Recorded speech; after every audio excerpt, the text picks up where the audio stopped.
Hai guys, welcome back to my YouTube channel Dona Kristiana Siregar. Selamat datang kembali di program BBD Belajar Bersama Dona. Oke guys, di video kali ini kita akan belajar tentang pengertian dan ruang lingkup studi kelayakan bisnis. Nah, sebelum kita lanjut videonya, kalian jangan lupa subscribe dan bunyikan loncengnya ya, agar kalian tidak ketinggalan video-video yang sangat bermanfaat dari channel YouTube ini. Yuk kita simak bersama. Pengertian dan ruang lingkup studi kelayakan bisnis. Studi kelayakan bisnis adalah penelitian tentang dapat tidaknya suatu proyek dilaksanakan dengan berhasil. Istilah proyek mempunyai arti suatu pendirian usaha baru atau pengenalan suatu barang maupun jasa yang baru ke dalam suatu produk mix yang sudah ada selama ini. Faktor-faktor studi kelayakan bisnis meliputi yaitu sebagai berikut: 1. Analisis aspek teknis, 2. Aspek pasar, 3. Keuangan, 4. Manajemen, 5. Aspek hukum, 6. Analisis manfaat proyek bagi perekonomian nasional. Analisis kelayakan bisnis merupakan analisis suatu kondisi bisnis produk baru, modifikasi produk yang sudah ada atau penambahan garis produk. Proyek investasi yaitu suatu rencana untuk menginvestasikan sumber-sumber daya yang bisa dinilai secara cukup independen. Secara kepemilikan proyek dibagi menjadi dua, yaitu sebagai berikut, yaitu 1.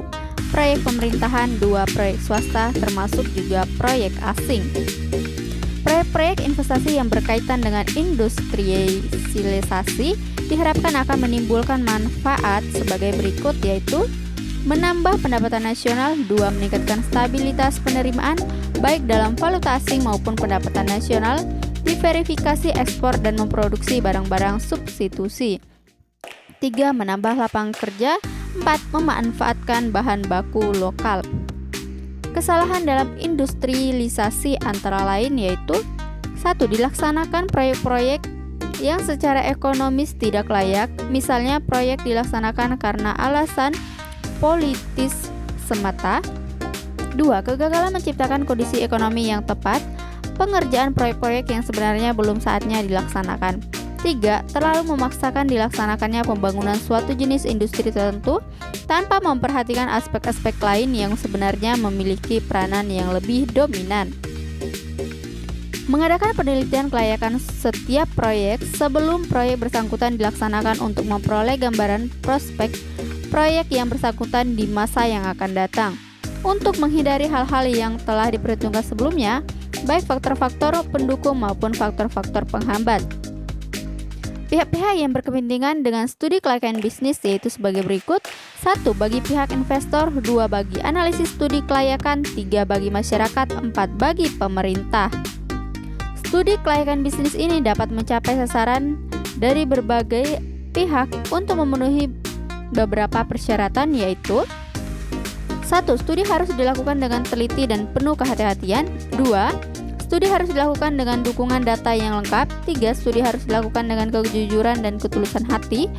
4. Studi harus dilakukan dengan objektif. 5. Studi harus dilakukan dengan adil, tidak memihak kepentingan tertentu. 6. Studi harus dapat diuji ulang jika diperlukan untuk menguji kebenaran hasil studi. Metode mempelajari studi kelayakan bisnis yaitu sebagai berikut: 1. Membaca konsep dengan benar, 2. Mempraktikkan konsep, 3. Penambahan wawasan. Tahapan studi kelayakan bisnis yaitu melalui bacaan, melalui survei, melalui pengalaman kerja.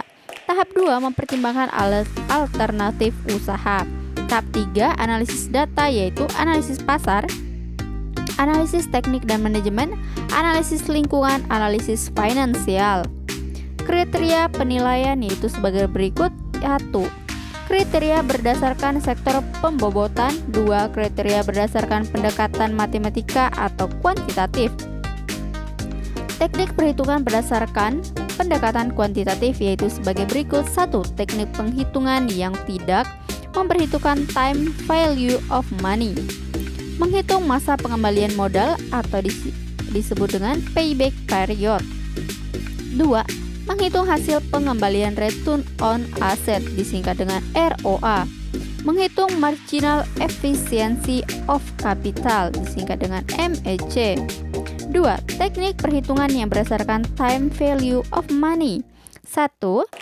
Benefit cost ratio B bagi C atau profitability index, net present value, internal rate of return. Oke guys, itu aja pembelajaran kita kali ini, yaitu tentang pengertian dan ruang lingkup studi kelayakan bisnis.